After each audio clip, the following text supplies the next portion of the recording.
So my name's Jason Smith. I've been making games for 30 years this year, and Croc was the second game I worked on and the first game of mine that shipped. The first game I worked on, actually the reason that I accepted the job at Argonaut originally to work with Jez and the rest of the team, was a game called Hot Ice. It was for Microsoft.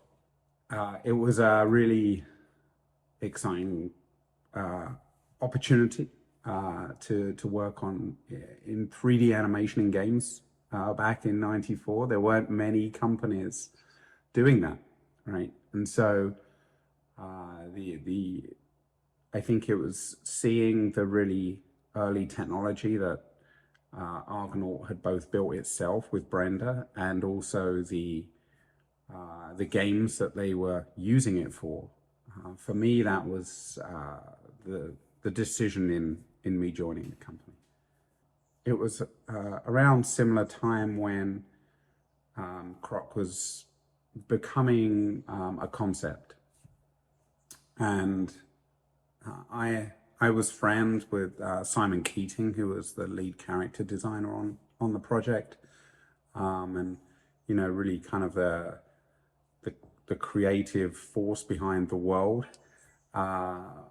Certainly at the initial concept stage, and so I would see his character designs, his sketches, his thoughts coming out on paper, and he was very visual, the way he presented his ideas, and I'm very visual as well, and I just really connected with his characters. So I wanted to be on the project from the beginning, and it was just fortunate for me that at the point that I was moving off of Hot Ice, the previous project, Croc was really just a small team. I think there were maybe 4 or 5 people on. There's a lot of luck involved in these, and in any creative endeavor, particularly team endeavors. And it certainly felt to me like the initial group of people who got together to explore how this could become something, a really cool game experience, and certainly push the bounds of where we were at the time. It felt like a cohesive group. Everything that was being presented out seemed to fit together very nicely. And so, that makes a huge difference when you have designers and visual designers and game designers and people representing the other disciplines of a team really early, and they clearly share a vision, and they're working well together. I think, it was my first experience in the games industry of witnessing that, but also when it's kind of working. So it was really fortunate for me to kind of come across this core team that were just beginning to present out these really unified ideas. We were on the cutting edge. Certainly there were other companies that were beginning to explore that space as well at the same time, but we knew we were right at the forefront with them. Largely, as you say, enabled by the technology that Argonaut had and had created with Brenda. But I think that, and the combination of drive, Jez had kind of created this environment where people could go off and play, and they could go off and fail, and they could experiment. And we weren't micromanaged. We were actually given a lot of creative space to play in. And I actually feel that was incredibly valuable, and a credit to Jez in the way that the teams were set up there, because it allowed us the space we needed to explore and push against what we felt was possible at the time. And to get the opportunity to breathe life into this world, these incredibly creative characters, and explore playing in like a Chuck Jones, Looney Tunes style, heavily influenced animation area couldn't have been more exciting.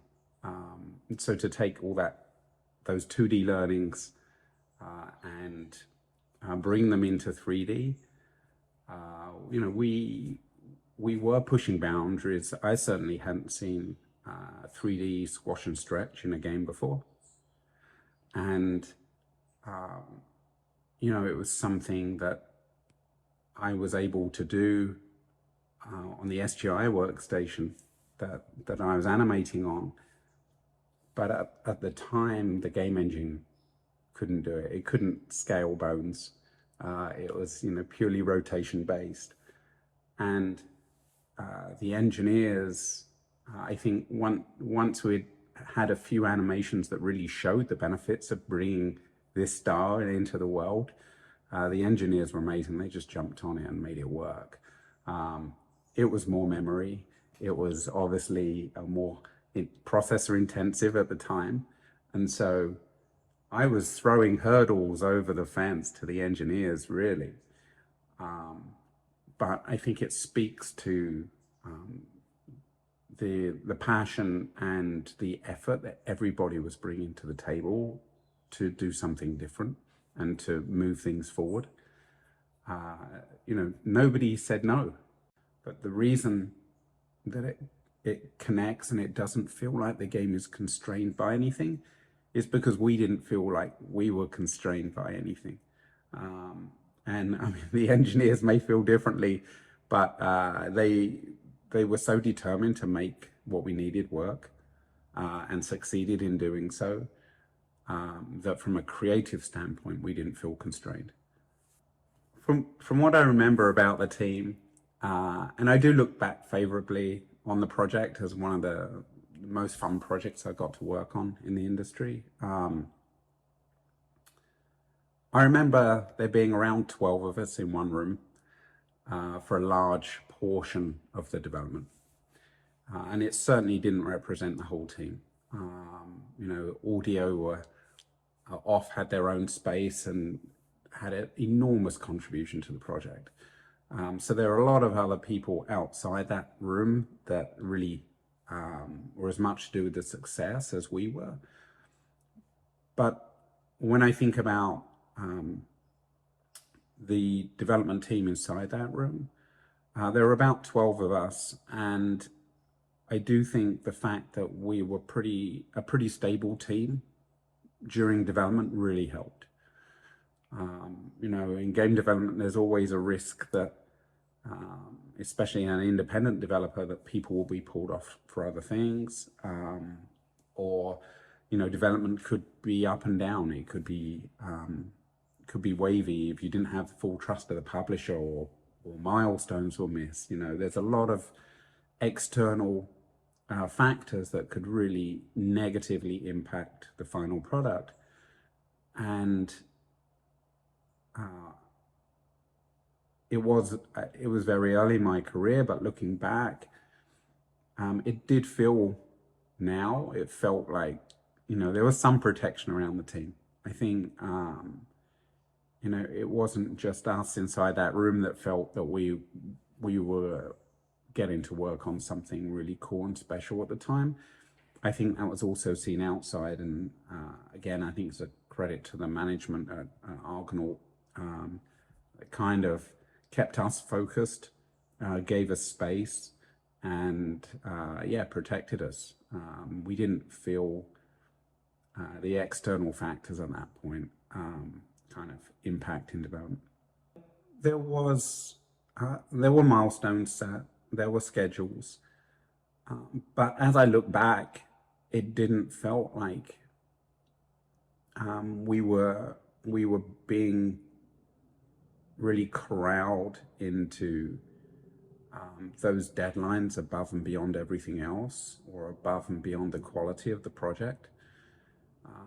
And maybe that's one of the reasons that it stands out as being such a great project and a great experience at the time, is because it did feel creatively led.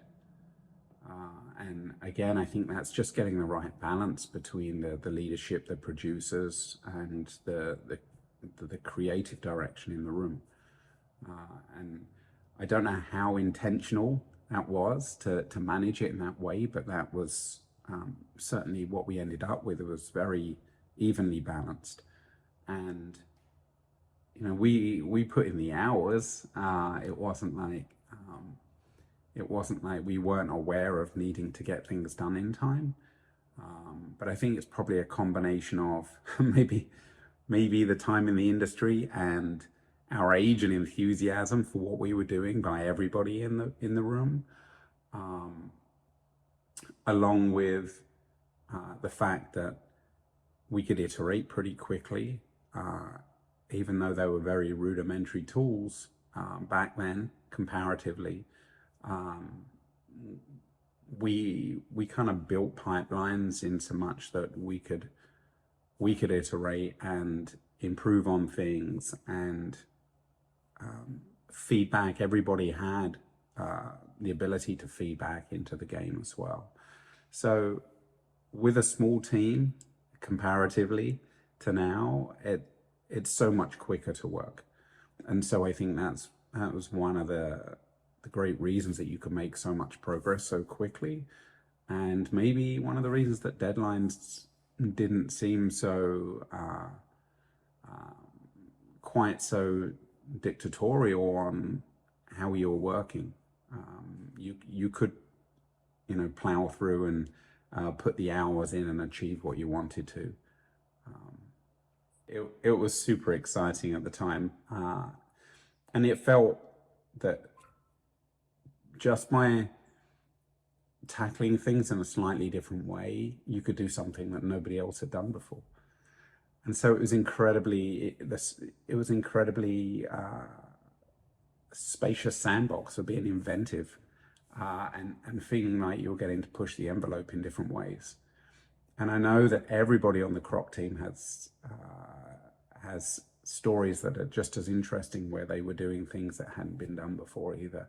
And I think, those, I certainly feel very fortunate to have been in a room with a group of people that were that creative at the time, because everybody was just prepared to push things and try things, which were unique. I think fundamentally it was a fun game. It was probably one of the few games that I really enjoyed playing when we were building it. And, so hopefully anybody who picks it up now, whether they played it before or not, that will still come through. That's kind of the best, the biggest gift, right? And that's kind of what you want to hear as somebody who's worked on games, is that people are enjoying it, whether it's for the first time or whether they played it before. So I think there's always a lot of work that goes on behind remastering and bringing these titles back, even if it's in a way that feels truly authentic to the original. But I think that is a craft in itself, and bringing that back in a way that really honors its past and provides that same original experience, but in a way that works really well on modern hardware, is kind of a perfect scenario. I think it's going to go down well.